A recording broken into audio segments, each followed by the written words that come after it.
to help these institutions tell America's story to the world. But within days in my role as senior advisor, it became increasingly clear that reform was nearly impossible. The agency was incompetent and mismanaged and deeply corrupt, politically biased, and frankly, a serious threat to our national security. USAGM oversees VOA, Office of Cuba Broadcasting, and grantees like Radio Free Asia, Radio Free Europe, Middle East Broadcasting Network, Open Technology Fund, and Frontline Media Fund, all of which are 100% funded by the hardworking American people. Over the past 15 to 20 years, the agency has become a significant national security risk. They hire a shockingly high number of foreign nationals, and they conduct subpar security vetting, so bad that top intelligence agencies revoked this agency's ability to do even the most basic background checks. So many of USAGM's hires come from countries hostile to the United States. Over the decade from 2010 to 2020, Office of Personnel Management and the Office of the Director of National Intelligence repeatedly flagged severe security failures, but USAGM leadership ignored them. They continued to grant journalists and technicians, many from foreign nations, high-level security access based on falsified documents and incomplete background checks, phony names, phony social security numbers. Even after corrective actions were taken in the final months of the Trump administration, these safeguards were reversed by the incoming Biden administration. The scale of the problem is staggering. During the first Trump administration, the political appointees led by CEO Michael Pack got to work fixing it. And they discovered that out of 150 people who were hired during that time period when they weren't doing appropriate vetting, 500 of them were still out there and they could not find them. They went back and re-vetted everybody, but 500 had gone missing. They could not be located for further screening. Foreign employees with social security numbers that are fake and fake names given top secret access now missing. That keeps me up at night. My team is working to track them down. Our new security director is working to try to turn this agency around and make it where it's safer. Last problem that we've uncovered. We've also uncovered that the grantees like Radio Free Europe hired people later identified as foreign spies. At one point, they nearly hired more than 20 spies from a nation hostile to America. Those hires were stopped thanks to a timely tip, and I'm happy to give you more information on that in a secure setting. Voice of America has employed individuals with direct ties to hostile nations. They even once paid paid for somebody who worked previously in Russian media writing anti-American stories to come on the staff and continue to write anti-American stories. At one point, a serious security threat to America, an Office of Cuba Broadcasting Cuba was declared to be a national security threat. He was fired, thankfully, but he worked there for quite some time. So how do they get so many foreign nationals in? Well, they abuse the J-1 visa program, which is a pathway to citizenship intended for exchange students and cultural exchanges, students, camp counselors, and au pairs. It's not intended for journalists, and it's created severe vulnerabilities. And frankly, it has displaced many, many American workers who could have filled these jobs. VOA also sidestepped their charter to be reliable, authoritative news, instead being riddled with political bias and outright anti-American sentiment. Examples, you mentioned it, Chairman, refusing to call Hamas terrorists, glamorizing Che Guevara, airing campaign-style videos favoring President Biden, even broadcasting a graphic depicting President Trump with a swastika over his face on their news. I wouldn't want that, by the way, even if it was President Biden. That's totally inappropriate.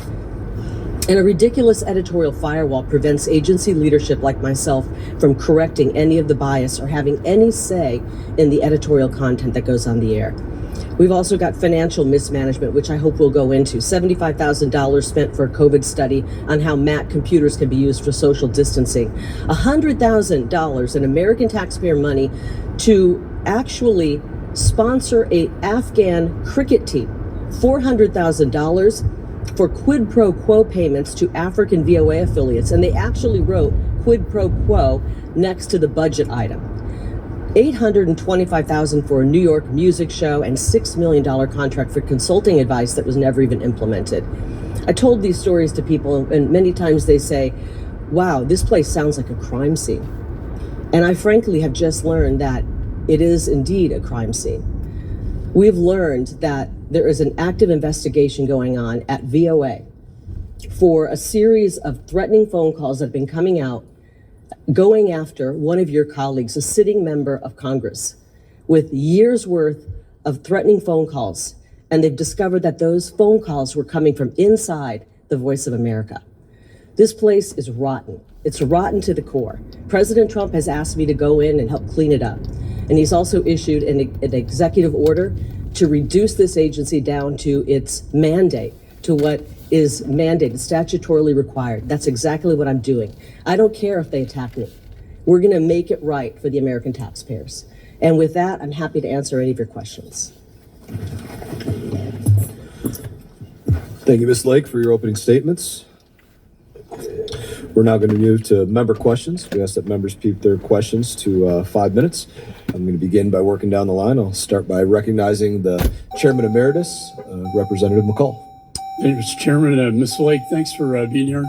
Today, I want to thank you for visiting with me in my office to talk about these challenges that you've outlined. I think the chairman has outlined them quite well. I want to commend you for reforming USAGM. I think every new administration has a right and responsibility to do so. Your testimony has highlighted systemic problems that must be addressed. More importantly, security lapses, misuse of visas, weak editorial oversight, and much more. I look forward to authorizing this agency with the chairman and his authorization bill to correct these abuses. I remember President Reagan used Voice of America when I was entering college as a frontline voices against Soviet oppression. It was the voice of America, not the voice of anti-America. Recently, I used the Voice of America and Open Technology Fund to translate my report on the origins of COVID-19. We disseminated it through mainland China, broke through the firewall. It went viral, got the attention of the CCP foreign minister who spoke out against me and the report. That's the kind of impact this agency needs to reach. With the events in Iran, we need America's voice in Iran right now. We need to ensure the Iranian people hear the truth, that we do not intend to harm them, but rather their oppressor and this theocratic regime of the Ayatollah. We need communications inside and outside of Iran. This week, General Vogel, the CENTCOM commander, said the Voice of America is a critical tool for American security. You've outlined why there are many insecurities. I hope we can go back to that core mission. My dad's war, combating the Nazis. So my question is, Ms. Lake, how are you working to fix Voice of America so it is the Voice of America and not anti-America in Iran, and use the Open Technology Fund to achieve the mission, the core mission that Congress intended? Thank you for that question, and thank you for laying out when it was a better agency. You're right. Ronald Reagan used it, a great broadcaster, one of the great communicators, and he used it. But times have changed, and it's still doing 1990s style television in a world where people are getting their information right here on their smartphones. It's in the back pocket. And so we need to update it and modernize it. But President Trump's executive order dated March 14th has called for this agency to be brought to its statutory minimum. And I'm glad that you mentioned Iran, because one of the languages that is required in the statute is Farsi, and we are still broadcasting in Farsi. And Ranking Member Meeks said that we have not been, and that we, in a panic, started to put news out in Farsi. That is actually not true. We were in the process of effectuating President Trump's executive order, and in the process of doing that, several malicious lawsuits were started up, and the judge froze us from being able to get news on. We literally were frozen in place because of all of these lawsuits. Once we were freed to start putting news on, we immediately went to what the statutory minimum is, and one of the languages is Farsi going into Iran. And I'm very proud to say that when President Trump, when the bombings happened over the weekend on Saturday, and when President Trump started to speak, we had a crew in on Saturday, delivering President Trump's message to the people of Iran in Farsi. It was translated and it went out. Sometimes a lean and mean and a smaller staff makes it easier to get things done. And in one of the emails that I got from our Persian team, they actually said that. They were able to move quicker because it was smaller, the bloat had been diminished. And I'm really proud of the fact that we got that on. We're going to continue to operate at the statutory minimum. We are putting out content in Pashto, Dari, Mandarin, Farsi, and Spanish through Office of Cuba Broadcasting.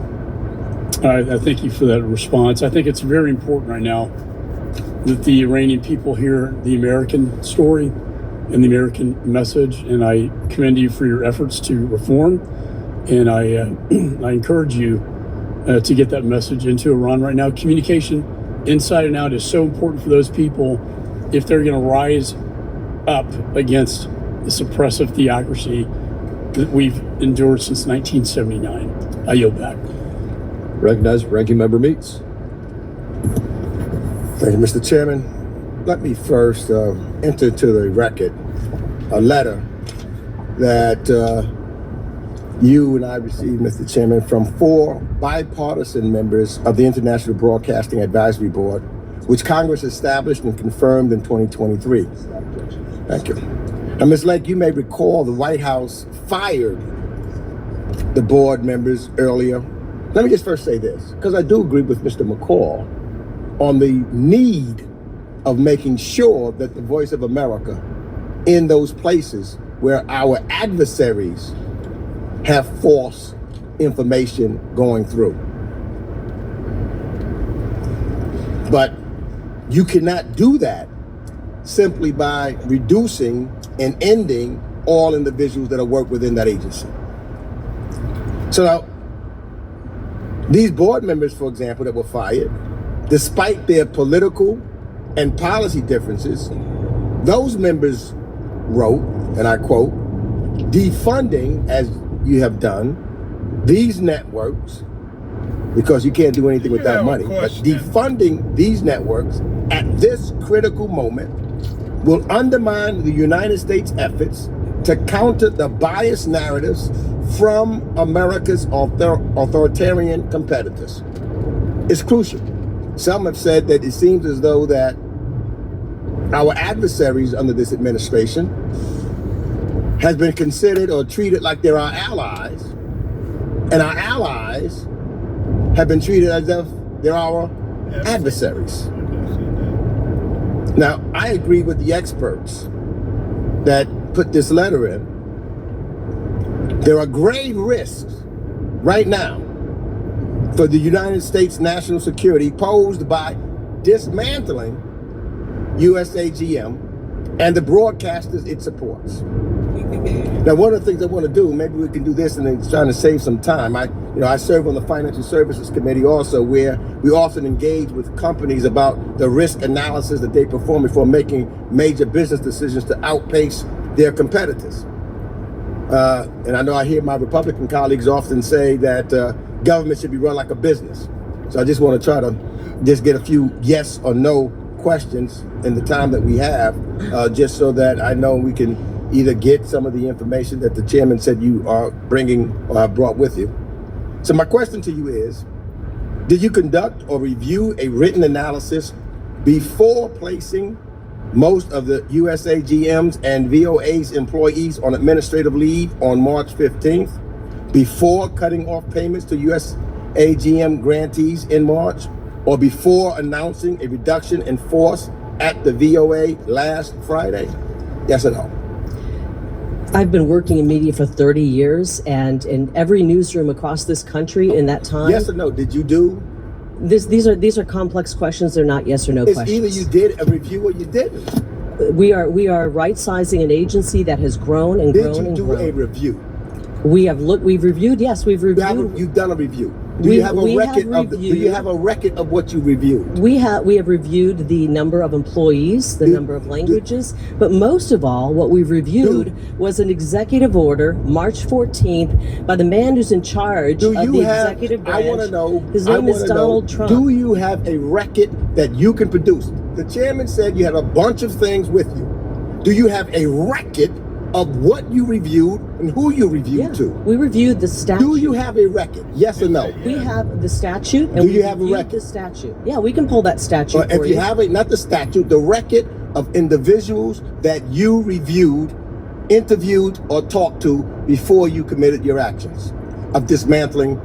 I talked to a lot of people at the agency. Do you have a record of that? You could go back and look at emails. Do you have a record? Do you want me to pull emails? I want you to show the record of what you did, Miss Lake. Well, you can Don't take a just look at give me it. something that's not verified.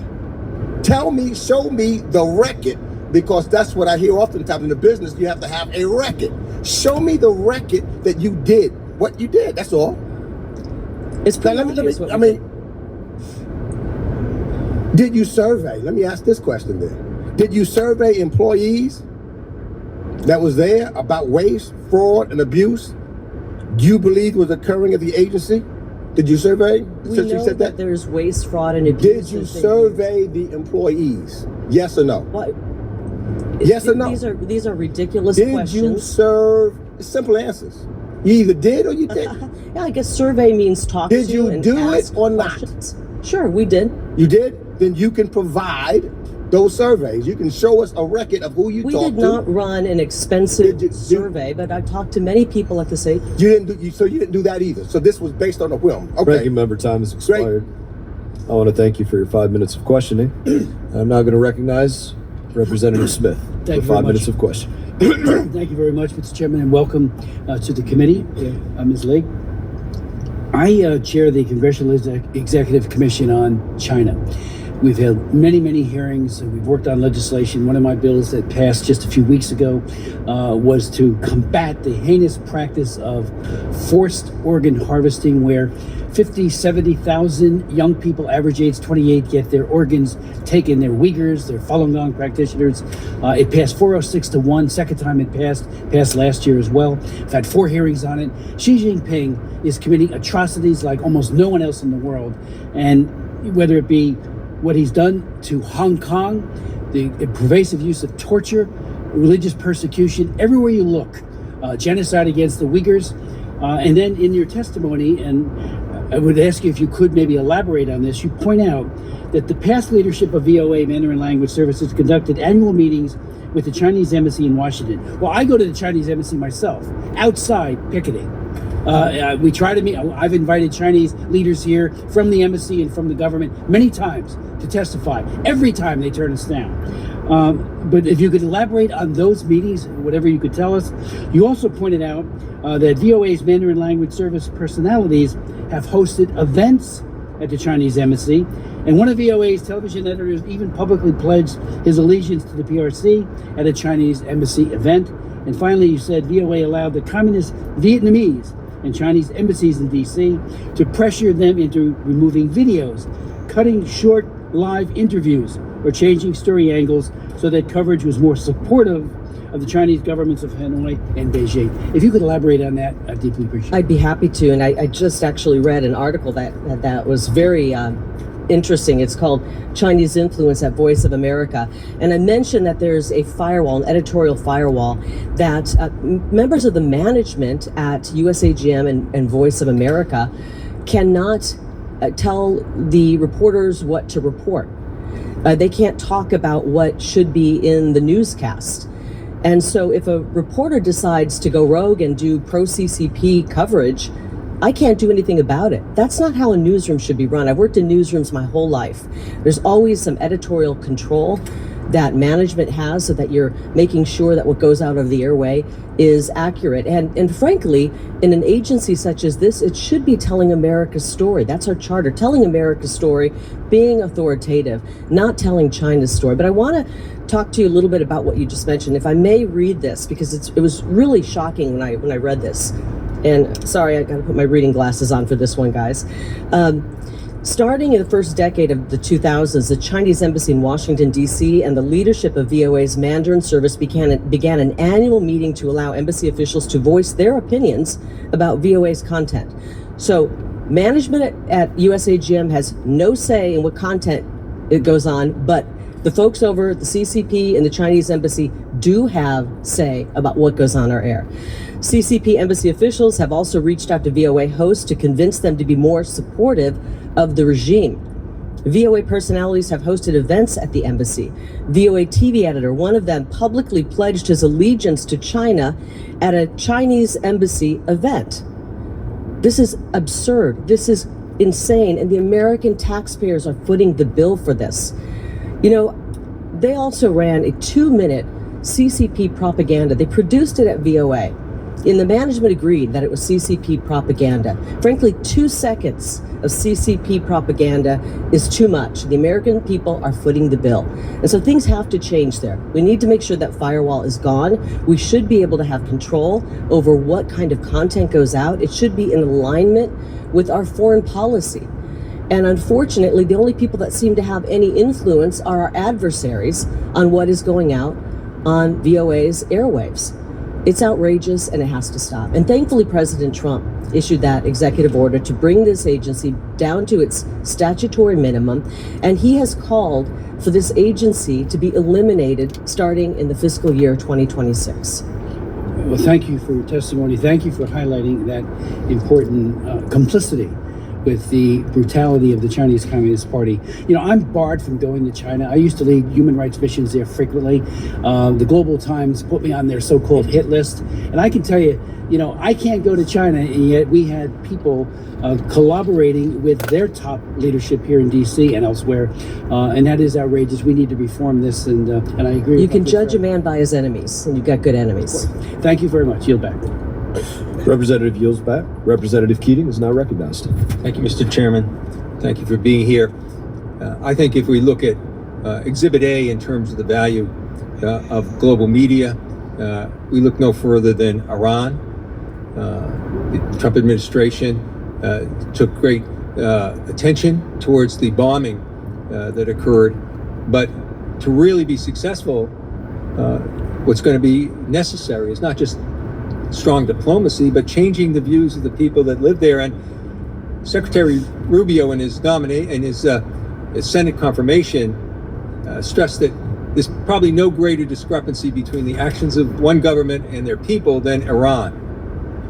And even before this action, before the war, 6.6 million Iranians, 10% of the adult population, got their news from FARDA, Radio Free Network, that's there. And it's produced in an agency that you sought to terminate the contracts of at a time when it's needed more than ever. Cutting transmission feeds from the Middle East Broadcasting Network. It's resulted in 90%, those actions of yours, 90% of the staff being cut. Some of the people on Radio Free Europe, Radio Liberty, are furloughed.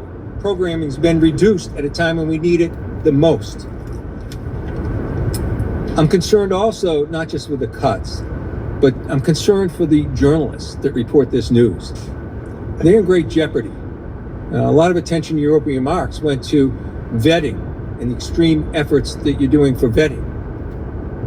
I want to know what you're doing to protect those.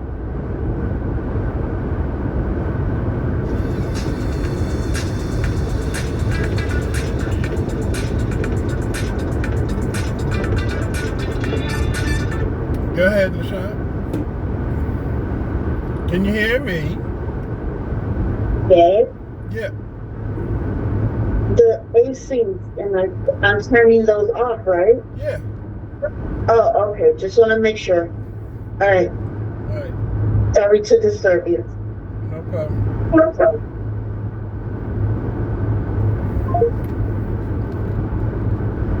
You sure damn bit.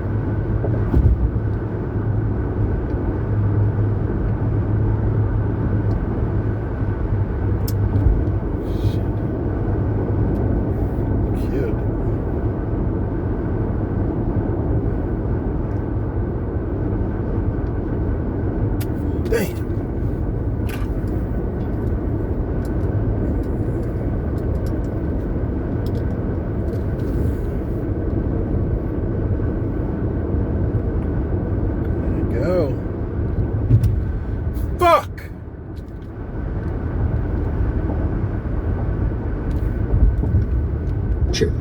physically abused and psychologically abused. These are journalists that are there. These are people trying to bring the word of democracy to people that have not. What are you doing to support these journalists? What attention? I didn't notice it in your opening remarks. That should be first and foremost. What are you doing to protect these people? I agree. I think the safety and security of journalists is very important. I was a journalist in my past profession, and so it's critically important, and I don't think that they've done enough to protect them.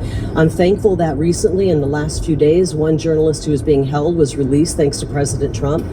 And, you know, I think you need to ask RFE, Radio Free Europe, what they're doing to protect their employees. I just got to the agency 3 months ago, and what the question is, I would like to know, why are we Madam, hiring, if I may, reclaiming my why time. are we I'm hiring reclaiming more my time. Americans? I'm reclaiming my time, Mr. Chairman. You know, it's sort of like blaming the group that's advocating for these people. What are they doing? I'll tell you what they're doing. They've simply asked for a meeting with you. It's hard to meet with discuss somebody this when they're issue. suing you. I have a letter that I'd like to ask unanimous consent be put in the record from the president of Radio Free Europe, Radio Liberty, the president of Radio Free Asia, the president of Middle East Broadcasting Networks, dated April 30th, simply asking for some kind of communications or meeting with you regarding these issues of detainment. I'd also like to put into the record an article that says audience in Iran and the Middle East surge as funding for Fatah and Allura amid East Israel is in jeopardy. If you look at what's happening, and you look what happened since the bombing occurred and since the war occurred, you just see dramatic increases in the listenership, just proving how vital this is to people that aren't getting other messages. Radio Fatah traffic surged 344%. The Instagram account, 62.5 million increases, a rise of 77%. These are things that are necessary, and you are cutting the agreements. Thank goodness the courts are saying no to you. But why would you ever want to do this here? Why do you better say, I want to know what Radio Free Europe, Radio Liberty is doing to protect the journalists, when the U.S. and you have a role in doing it, and you won't even take a meeting from the people that want to meet and discuss the dangers to these journalists. I hope that you will take that meeting and we get a confirmation for you by the end of this hearing that you will meet them soon and discuss this issue. People's lives are in danger trying to tell the truth. I yield back. If they would drop their malicious lawsuit, I'd be happy to meet with them, but it would be really stupid to meet with someone who's suing you.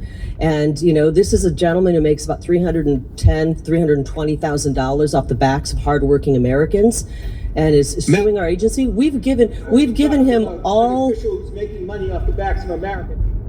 Did you know you could be entitled to a 5 or 6 figure payout if you suffered a serious injury at work, like a broken bone? An official who's making money off the backs of Americans when we have a commander-in-chief making the money he's making. So I don't. President Donald Trump donates his salary back. Gentleman yields back. Thank you. The gentleman's time has expired. This is submitted for the record. I was glancing through it, and just FYI, I'm going to keep reading it, but I don't actually see a request for a meeting with Ms. Lake in the letter, as was referenced. I see bring to her attention, but no request for a meeting in this letter. But I'll let you know if that changes as I read through it.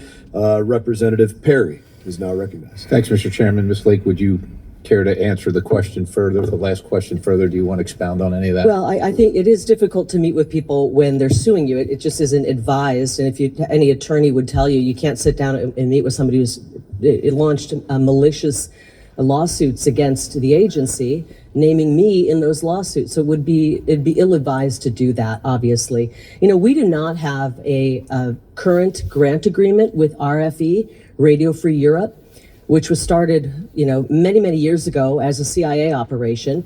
And we don't have a current grant agreement with them. We've been asking to work with them, negotiating a grant agreement, and they refuse.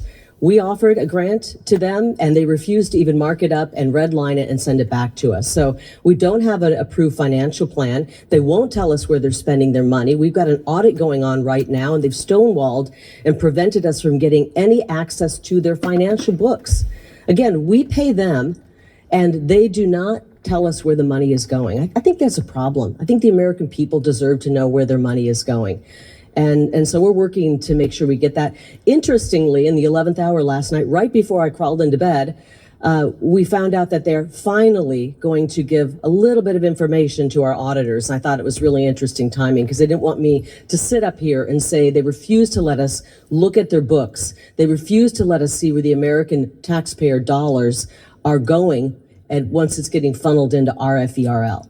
And if they really, we've paid them every month, by the way. So if they're not protecting the journalists, it's on them. If they're not putting out broadcasting, it's on them. We have paid them every month because the judge has ordered us to. And so it's on them if they're not putting out broadcasting. All right, we 7633.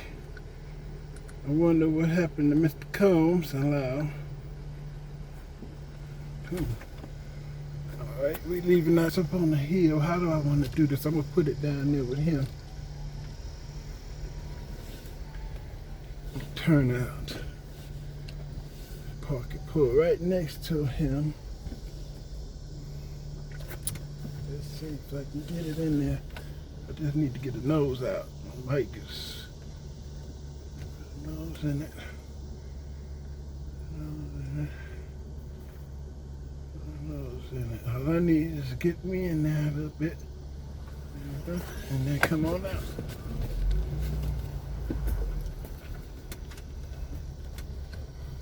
And, okay, cut that grass. Home, son. All right, what's Diddy verdict? Diddy verdict.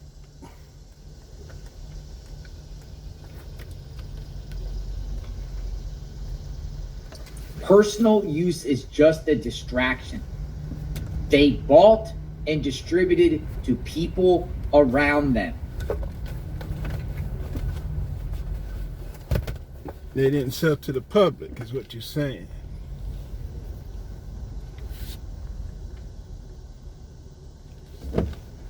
She goes on to say, like she was saying, it doesn't matter, he wasn't buying kilo. Y'all gonna quit. Man. Drugs used for these freak-offs.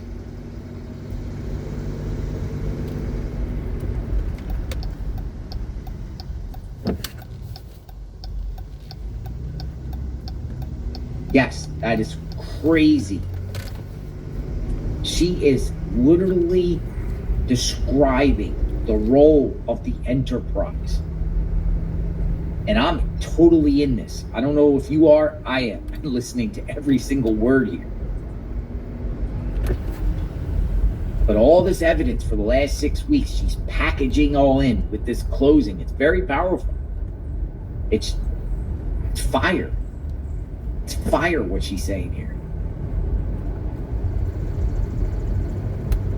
She goes on to say, look at this. Cassie used drugs at every freak-off supplied by the defendant. He introduced Jane to drugs. Gave them to her at all but one hotel night. So the AUSA is saying that Cassie used drugs at every freak-off. Every freak-off, Cassie used drugs. Supplied by Diddy. Diddy dum dum dum. He introduced Jane to drugs. Dum dum diddy diddy. Gave them to her at all but one freak-off hotel night.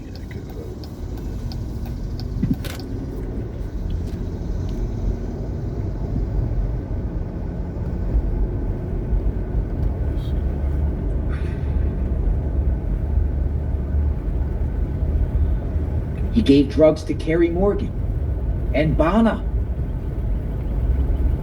He made Brendan Paul try pink cocaine to see if it was good.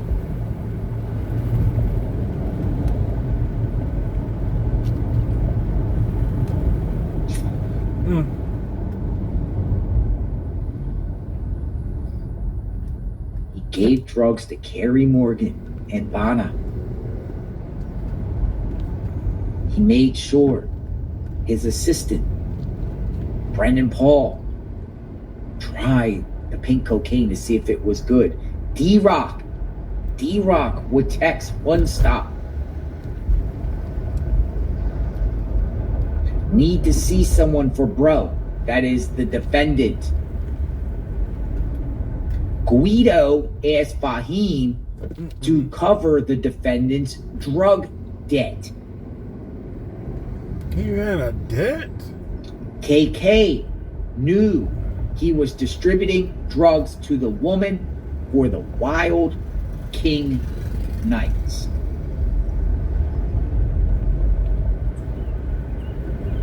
The AUSA summarizing, everyone knew what they were doing here. In this, KK and the bodyguards and Diddy. Everyone knew their role. Everyone knew what they were doing. The communication with these drug dealers like Guido and One Stop. Baby Girl's probably going to be mentioned more about her role.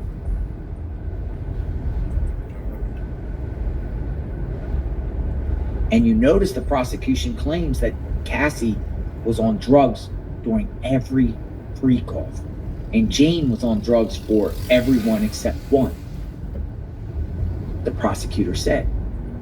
And Diddy introduced both those victims to drugs, hard drugs.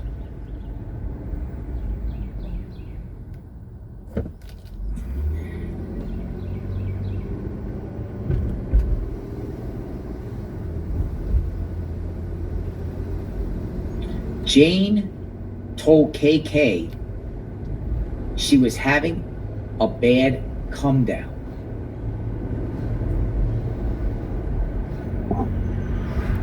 KK gives pro tips how to deal with it.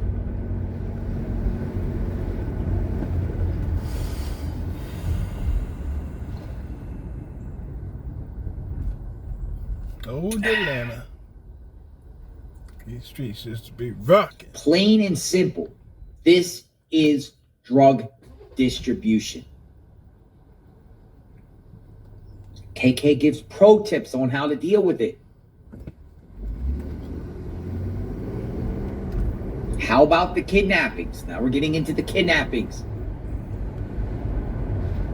They committed them both under California and New York law.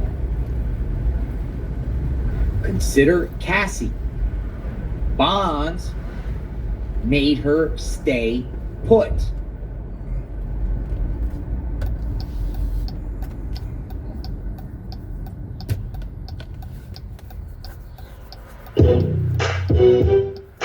You have a message. Yeah. This is like a story. This is just like a story. Broke This the is fucking window I'm in suspense here. Holy smokes. over some bullshit. She's summarizing everything that was discussed in the last 6 weeks. Oh, Brilliantly laying it out.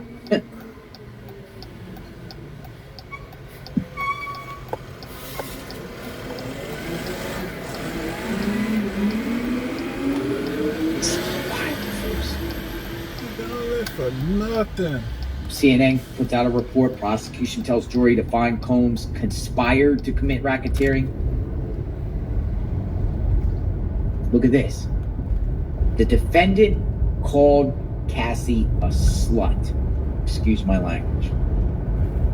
Damn. Cassie a slut. I believe he stomped on her face.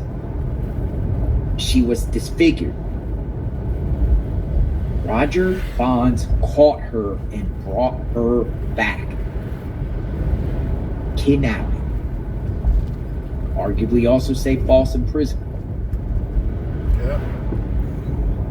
The defendant made her go to the London hotel on Sunset.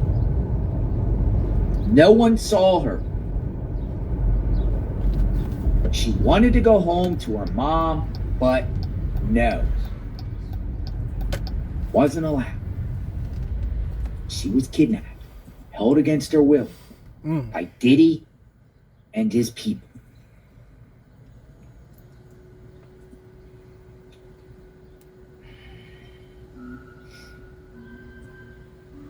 Keep the comments coming in the right side of the screen. We're watching it. We'll review these in a bit. This is very powerful. That's going on right now before our eyes. And it's coming out pretty quickly here.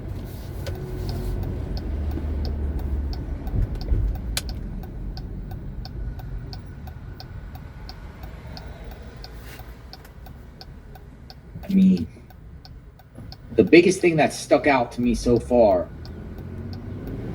is just how the prosecution is saying KK is like right there with him on this. She's the right brain of this, with his bodyguards part of this too.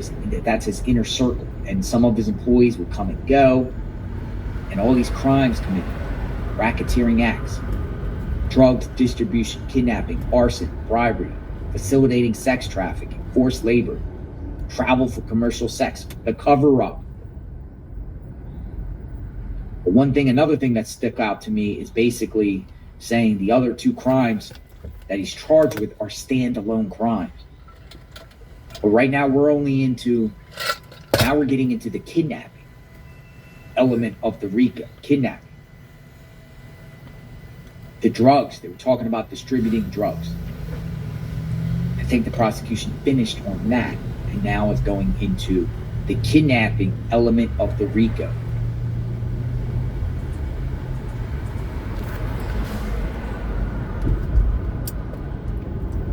Hey. Hello. Hey. Hello. Hi. How you doing? Didn't win on this one. No. Just trying to make a little money, but the unit got more problems than it's worth.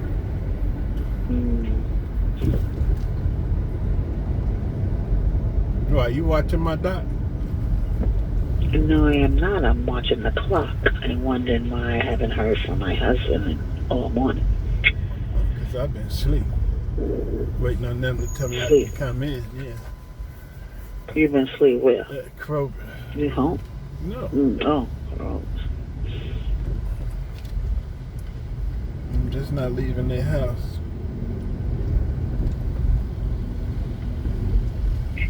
You must ain't got nothing to do. Why you say that? Hold on. Let's call it back. I'm trying to get to the trial, y'all. Crimes within the RICO. Do you think, ladies and gentlemen, that she just her alone talking about drug distribution, is that all under RICO? Do you think she just proved that? I do.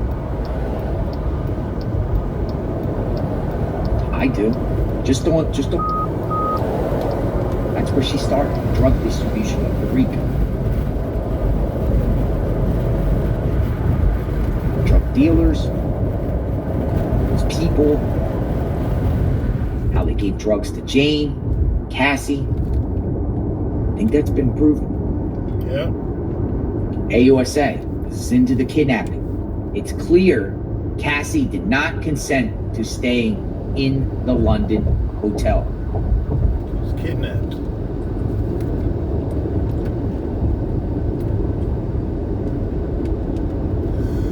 David James, remember him? Testified the defendant demanded to see his search history. If he had posted that the defendant assaulted Cassie in the club, then there's Capricorn Clark.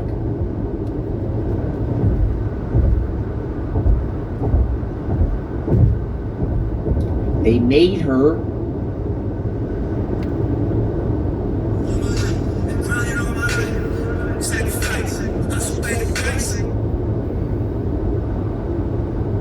four.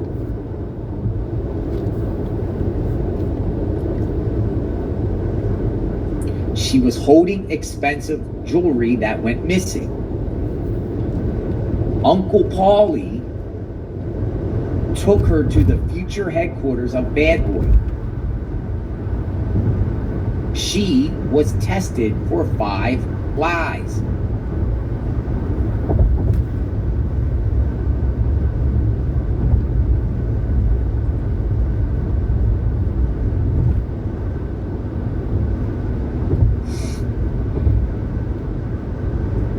Goes on to say,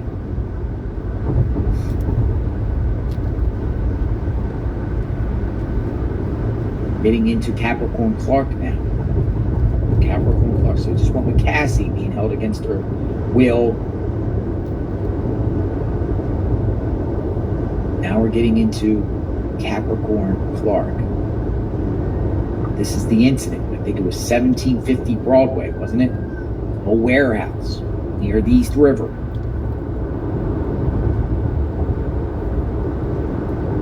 Jewelry went missing. Diddy wanted to make sure Capricorn Clark had nothing to do with it.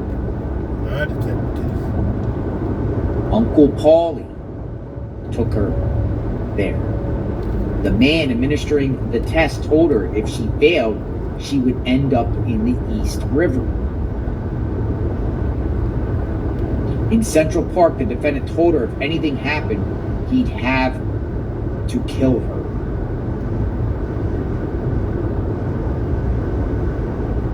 David James remembers this. He was tested too, to get the rat out of the team.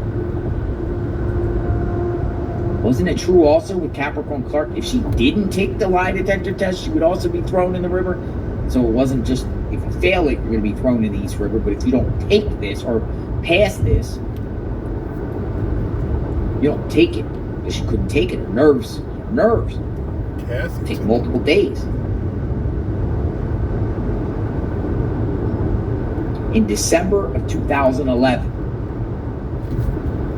Rubin helped the defendant kidnap Capricorn Clark. It started on December 22nd, 2011. The defendant banged on Capricorn Clark's door with a gun. He was out for revenge. He barked an order at Capricorn. Get dressed. We're going to kill Kid Cudi.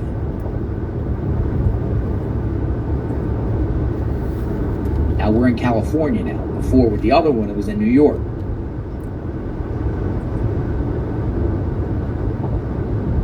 So technically, it was 2 times Capricorn Clark was kidnapped.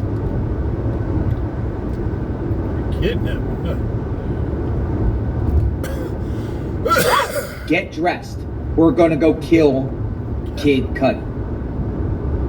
That's Diddy telling Capricorn Clark, get dressed. We're gonna go kill Kid Cudi. They drove to Kid Cudi's house.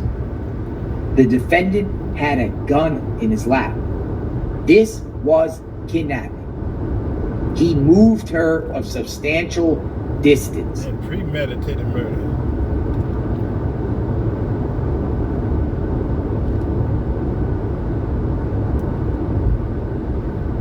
The defendant said he wouldn't let her go and told her until she brought him to Cassie, who he kicked when she arrived into a fetal position.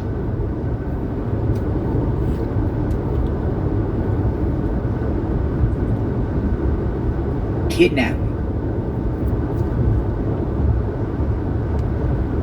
But the prosecution, going back a little bit, the prosecution is literally saying that Diddy told Capricorn Clark, get dressed, we're going to kill Kid Cudi. We're going to kill him. We're going to kill Kid Cudi.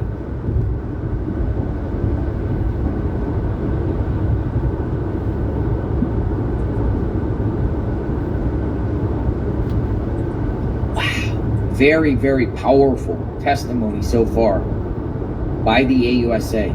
Powerful closing.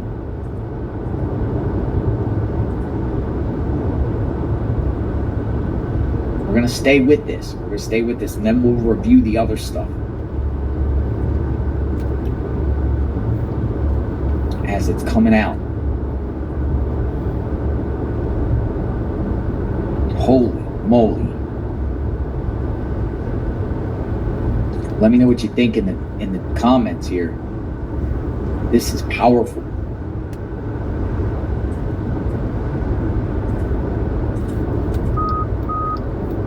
The prosecution is painting the picture that Diddy is a mafia boss, a violent, dangerous mafia boss. We're into the crimes of kidnapping right now. Part of the RICO.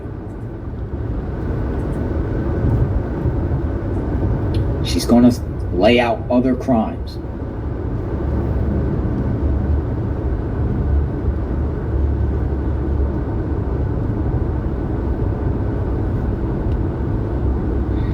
She's going to lay out more and more crimes within the RICO. We're only on the RICO aspect.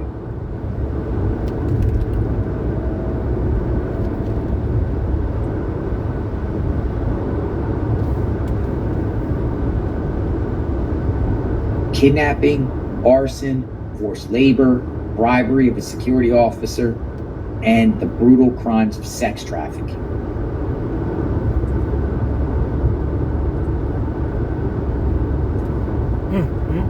And now we're into the kidnapping, soon to be arson. Yep. I'm just set his car on fire.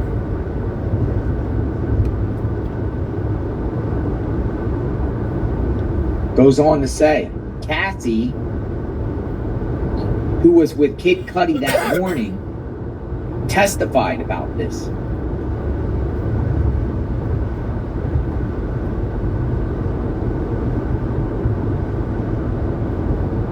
Look at this, incoming.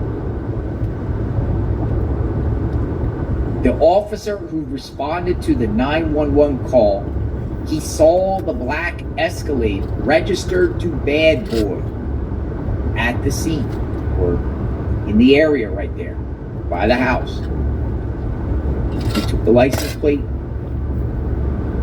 But look at this. Look at this. Look at this. Then, on January 12th, 2012, the defendant had Kid Cudi's car set on fire. Arson. Arson. The prosecutor just told the jury that Diddy had Kid Cudi's car set on fire. On fire. And said arson. Someone cut a hole in the roof of Kid Cudi's car and dropped in a Molotov cocktail.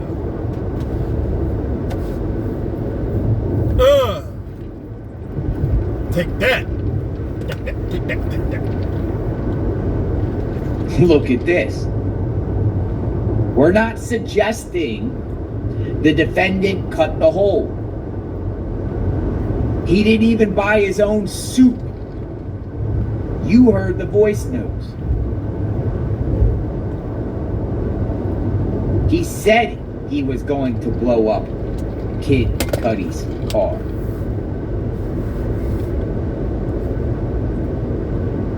Interesting. He didn't even buy his own soup.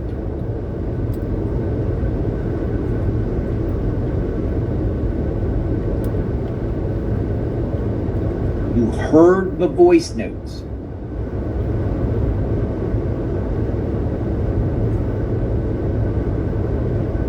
I mean, that's pretty brutal right there. It's like he didn't even buy his own soup. That's brutal.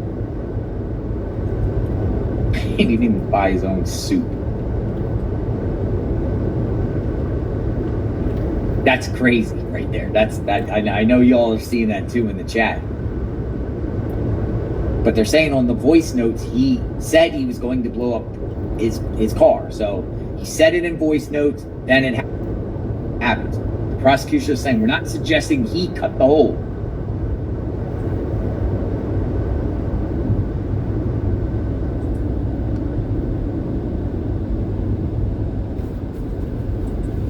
AUSA goes on. Put it up on the screen.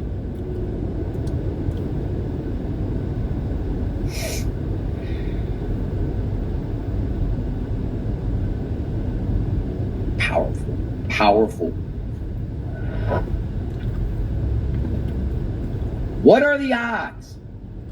He says it and it happens.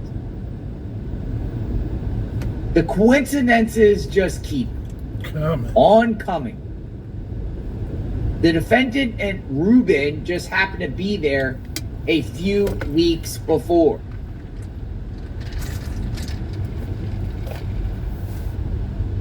Kid Cudi was driving the Porsche the night of the trespass. What are the odds?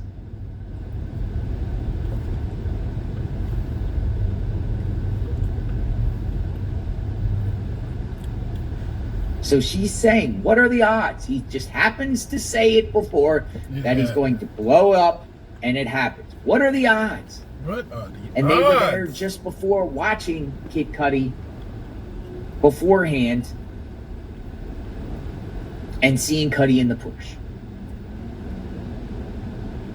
What are the odds?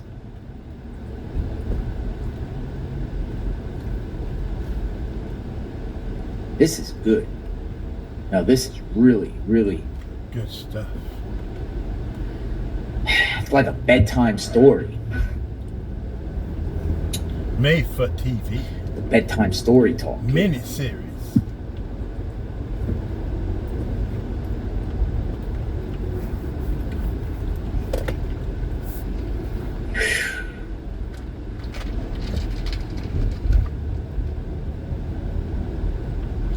I just want to share something here. Sean Combs and his inner circle participated in hundreds of acts of drug distribution, and that alone is enough to find him guilty of the racketeering conspiracy, the prosecutor told the jury.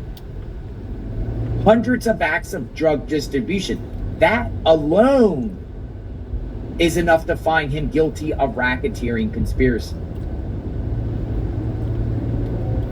She went through the drug distribution. Now she's getting into the kidnapping, and now she did the kidnapping. Now she's doing the arson.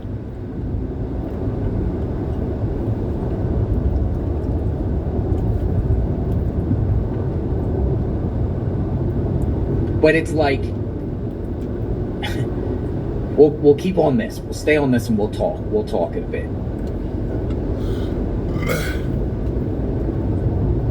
Powerful stuff.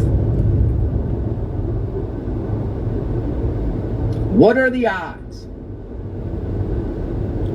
Prosecutor says. There's more.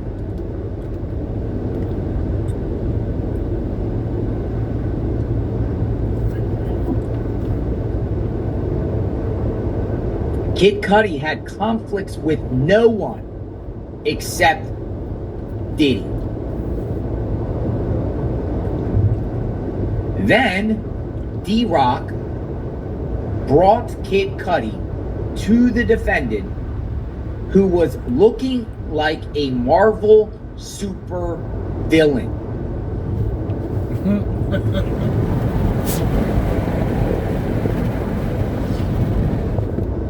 Years later, the defendant, Sean P. Diddy Combs, apologizes to Kid Cudi.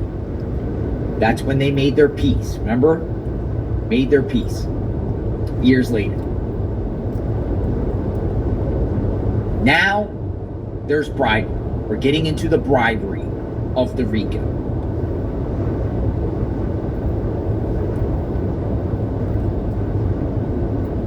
The 216 video.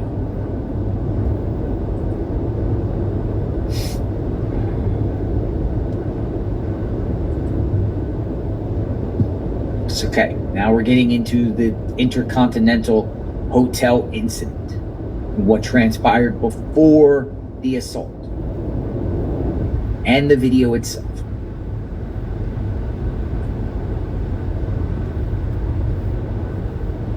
Here we go.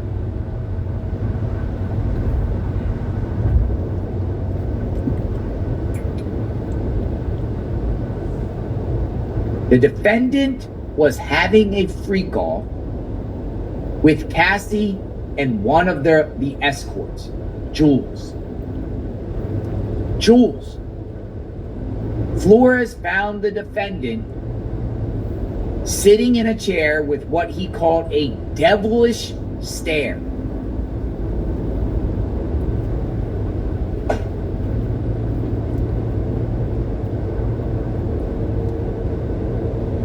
So the prosecutor is saying they were having a freak-off with Jules. In the room, he saw another man. The defendant tried to hand Flores a stack of Of what?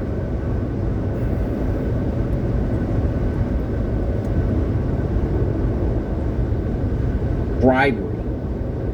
We're getting into the bribery aspect. RICO bribery.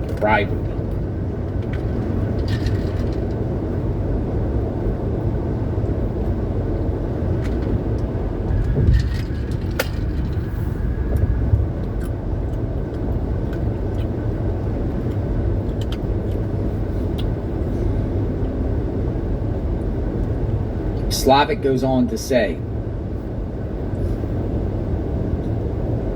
it was his first attempt at a bribe that day.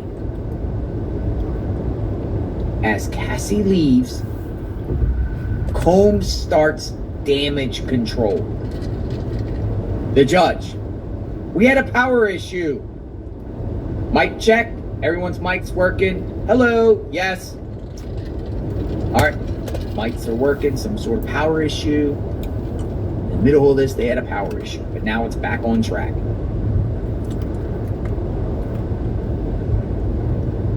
He called Cassie over a dozen times. The texts.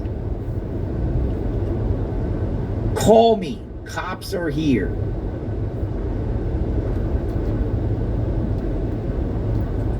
Call me, the cops were here. They weren't there. He's just trying to trick her. Right? Remember that?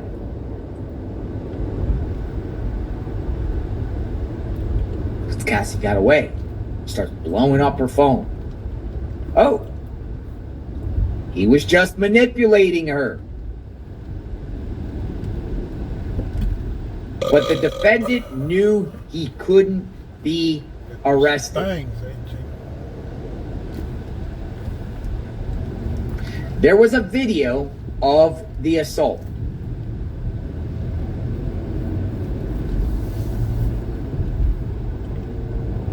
He went and banged on Cassie's door with a hammer. Neighbors were going to call the police. They did, in fact, go.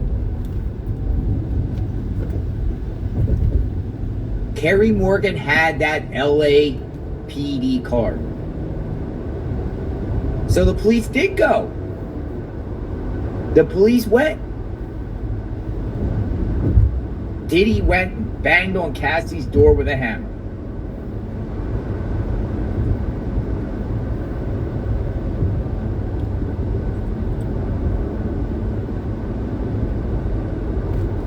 By the way, this is the prosecutor on the screen here. This is Slavic. This is the prosecutor who was giving her closing. So that's who she is, just so everyone knows. This is the prosecutor. Got a picture of her just so you can visualize here who's speaking. Diddy went and banged on Cassie's door with a hammer. Neighbors were going to call the police. They did, in fact, go.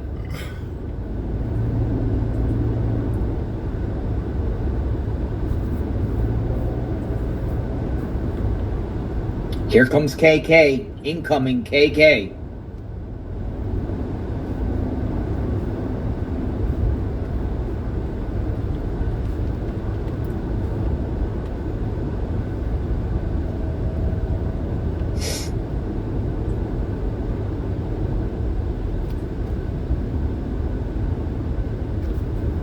KK suggests, say they had a fun drink night. That's what she suggests.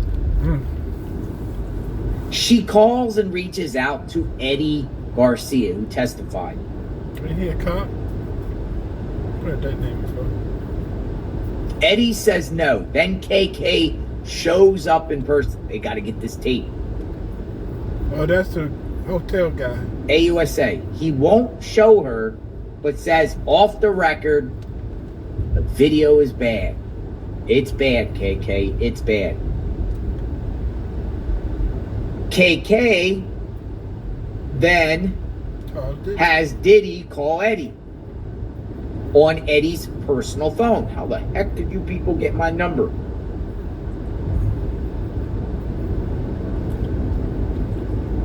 Here comes more bribery.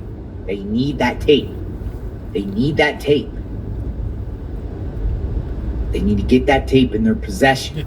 Get that. They track down the security guard, Eddie, who has access to the tape. Get that. KK's trying her best. Not working on Eddie, but Eddie does tell her it's bad. It's bad. So then KK gets Diddy to call Eddie up on his personal phone. Now we're getting into Eddie, my angel. We need this tape. How much? Eddie, my How much? angel. Eddie goes to his boss. Remember that? 100K. You get 50. Once Eddie says his boss will do it for $50,000, the defendant calls Eddie my angel. Eddie, my angel. Hey, Eddie, my angel. That's how he saved in the cell phone. Ooh, Eddie, my angel, in the cell phone. Eddie Are you okay? goes to deliver the USB. D-Rock Copy. and KK are there. Copy. The defendant counted out dollar by dollar 100. the bribery.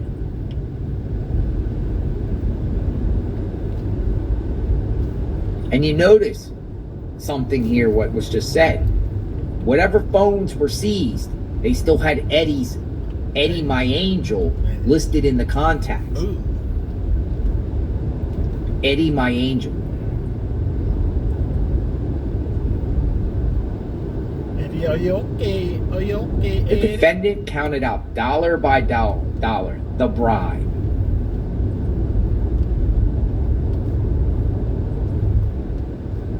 Bribery. The tape.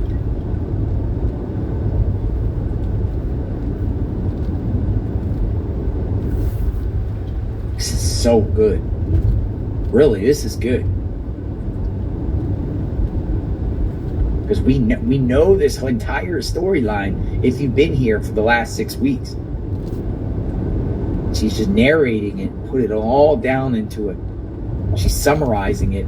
Could be for 4 hours. Drugs have been talked about. Kidnapping has been talked about. Arson has been talked about. Now bribery within the RICO. But as the Washington Post reported, the prosecutor told the jury in reference to just the drugs of the RICO, just the drugs, hundreds of acts of drug distribution have occurred. And that alone is enough to find him guilty on the RICO without the kidnapping, without the arson, without what you're listening to now, the bribe. Just the drug distribution, the acts, hundreds. That enough is to get him convicted on the RICO. All you need is 2 acts.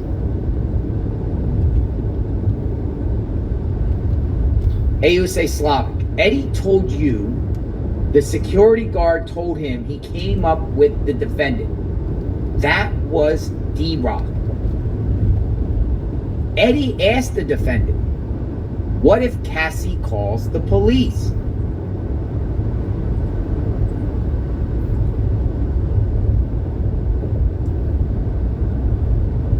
So the defendant knew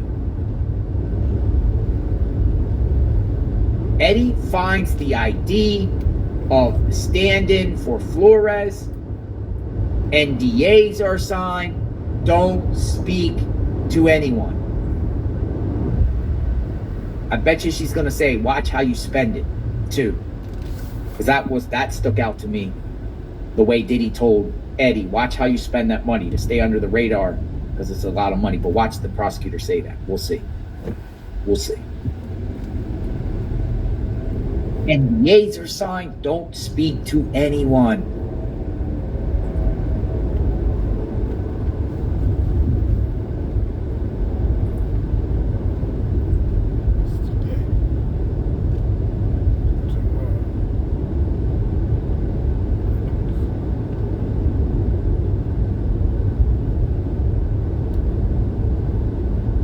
This is number 4 act, or this is the number 4 theory within the RICO. Again, we heard from distribution of drugs, we heard kidnapping, we heard arson. Now we're in the bribery. What's today? Now we're in the bribery.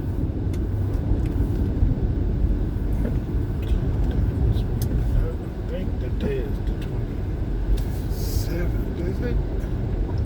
Don't speak to anyone. Wait a minute. I think I should be going to Douglasville. That's tomorrow. All right. What's happening?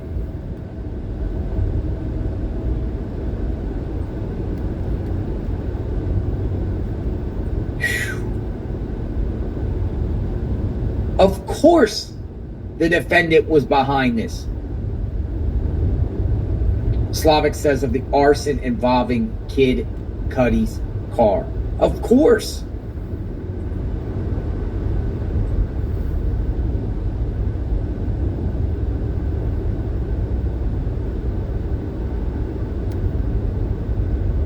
Inner City Press is saying that Diddy, while this is going on, Diddy has pushed his chair back away from the defense table and is looking around. No one's going to help you, Diddy. You have to deal with this. You chose this route. Of course the defendant was behind this. Now it shouldn't come as a surprise to you that we're not suggesting the defendant personally cut the hole in Kid Cudi's Porsche.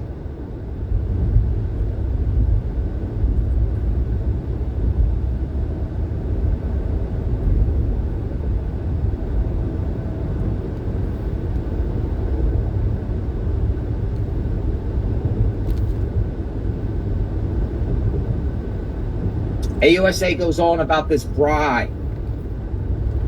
About the bribe.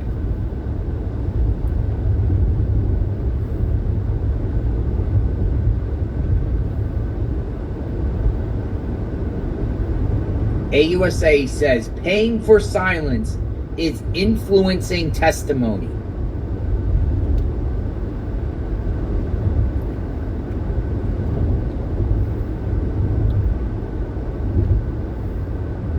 In their opening, the defense suggested it was just about bad publicity.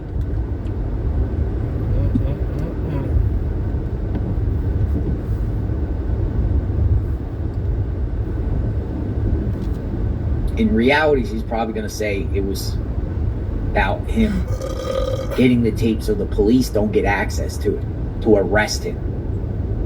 Nothing to do with bad publicity. The sole purpose.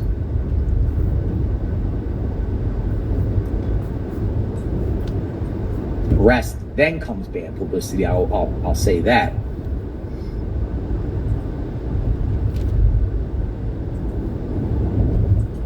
Bribery. Paying for silence is influencing testimony.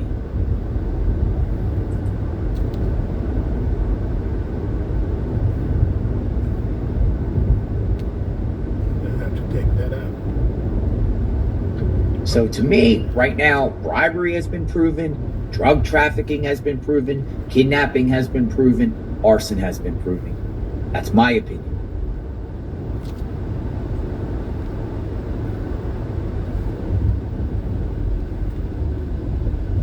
It's 4.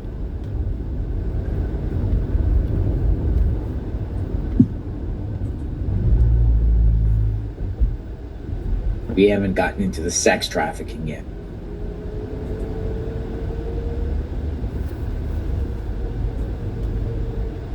I mean, whew, this is crazy.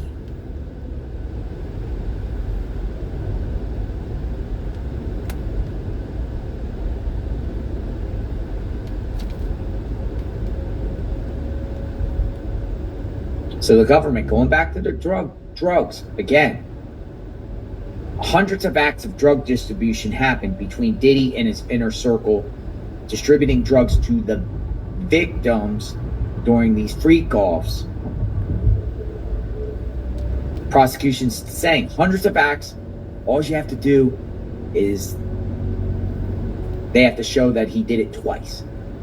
That would meet the criteria for RICO conspiracy under federal law. Just 2.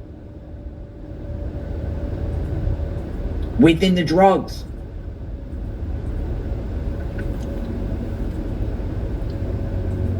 But if the jury finds him guilty not only on the RICO with the drug distribution, but the kidnapping, the arson, and other things like that, enhancements keeps raising the RICO penalties higher and higher and higher because we have multiple other crimes here. This nigga gonna be 80-something years old when he get out. Bribery.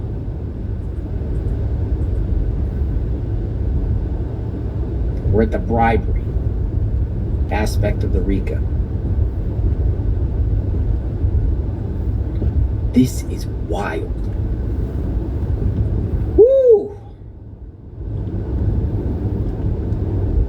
All right, so this is kind of one of the biggest lulls that we have so far. What's your thoughts? Keep them coming into the right side of the screen. She's laying this off like a crime novel. Dude, I feel like I'm there. Tension is high. Probably can't even hear a pin drop in that courtroom.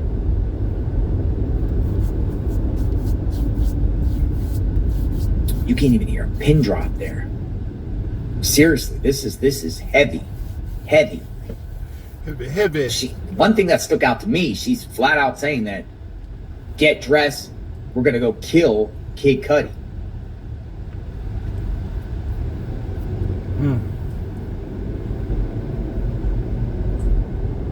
Could almost arguably say attempted murder. Premeditated. Attempted murder. I don't know if they even have that on a federal statute, on a private citizen. Premeditated attempted murder.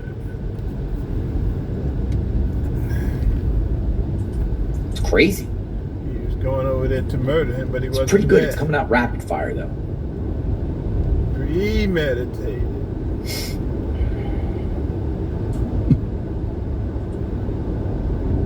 $11:30, folks.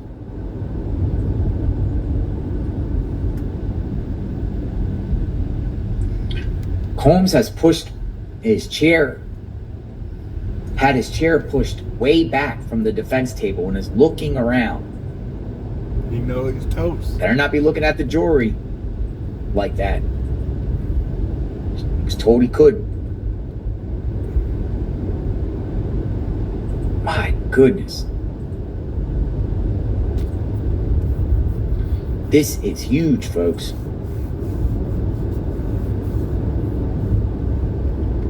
All right, we're waiting for the update here. I'll just read the CNN report real quick while we're here on the bribery aspect. Prosecutors say Combs tried to bribe security guard after assaulting Cassie Ventura.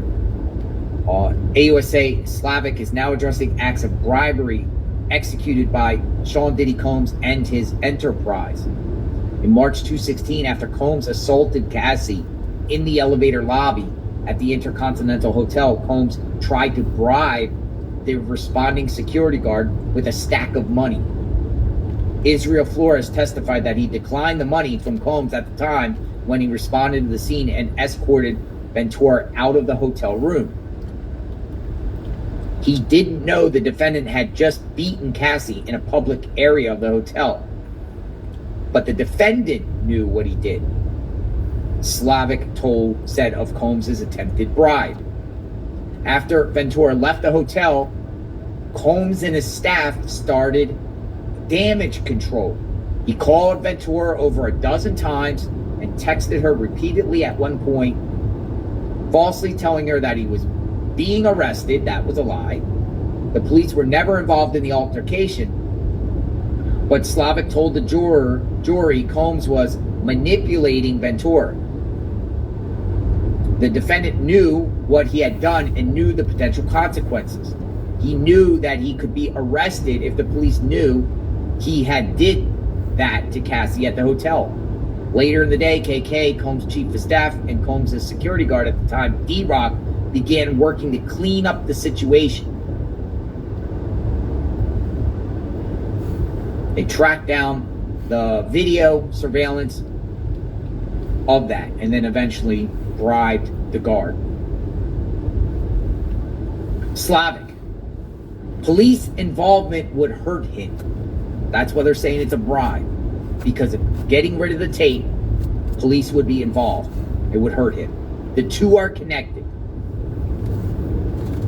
The next racketeering predicate is sex trafficking. We're getting into sex trafficking.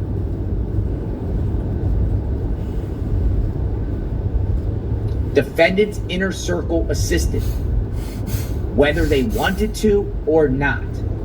Threats, drugs, lies, and illegal violence to make them have sex with escorts.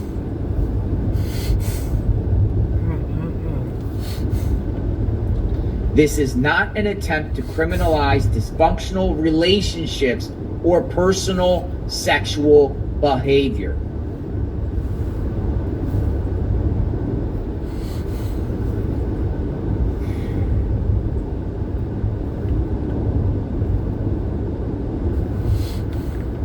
They did not want to have sex with strangers while the defendant masturbated. They were covered in oil and sore over and over again.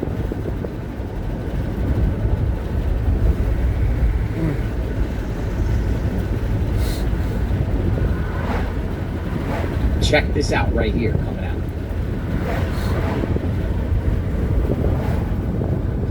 We're not asking you to find that every hotel night or freak-off was sex trafficking, or even the majority.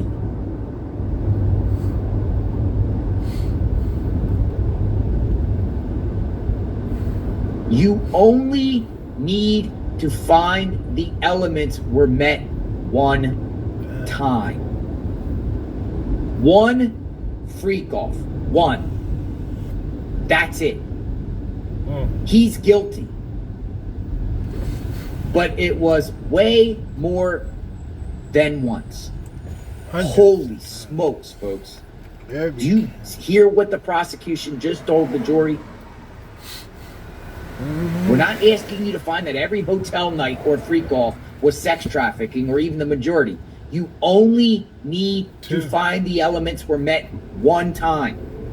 One freak-off. That's it. He's guilty. One. That's it. By law. One. Only one. Out of how many freak-offs? Hundreds. So done. Just one.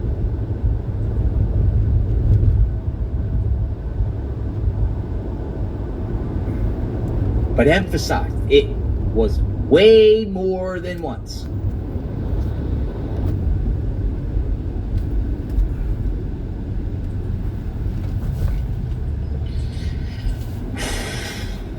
This is crazy. All right, thoughts. Keep them coming. I'm reading your comments and looking at them on the side of the screen while we wait for the latest. That is huge in my book. It's literally game over. Let's start with Jane. Turn off the public screens, all right? So we got something. It's being turned off.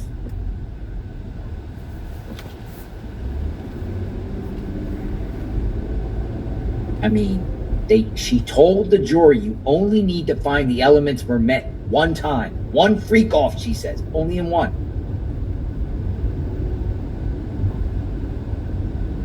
Ooh, interesting. Combs still in his chair, passed back from the defense table, so he's back. He got the defense table. He's pushed back, at which Xavier Donaldson and Alexandra Shapiro have their chins in their hands.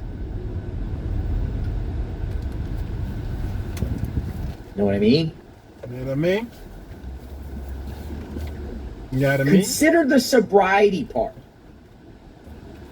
Sobriety party. And in Jane's house.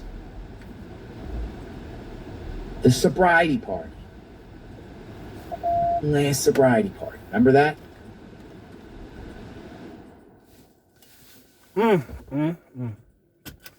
All right, we're on Jane right now. Diddy-dum, diddy-do-do-do. It's over, Puffy. You're looking at least. You're going to do at least 30. You're going to be like 83 years old when you come up for parole. You got too much on you, buddy. So, you're done, da diddy diddy done diddy you. This is your boy Doug 60 Gang. I'm out.